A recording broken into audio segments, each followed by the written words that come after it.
My name is Adiel Mureithi, Chairman Meru County PWD Sacco.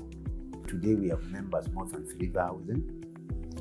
And in the meantime, we met with the Director of Sanitation Africa, and he told me about SATO Stool toilets, which are fixed in our pit latrines. And after hearing that, I decided myself as a chairman of Meru County PWD Sacco, I have going to try.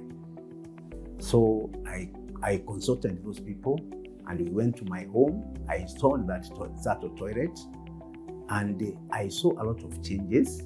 There before, I could not go in our pit latrine.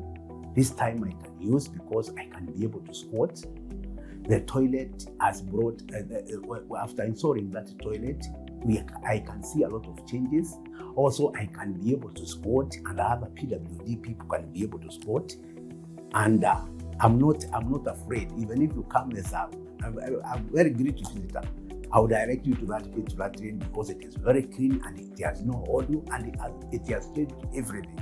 Also, even to those people who are elderly, you can be able to squat without supporting yourself with the strings, and you are comfortable in that toilet. So after installing, I talked to my board, and we agreed that even other board members will install. And they saw those changes I see. So after that, we agreed that we are going to start to partner with the Sanitation Africa. We buy those toilets, then we be selling to our members. And our members who have no money, we give them loan so that they can install. So today, our members are very happy and they enjoy.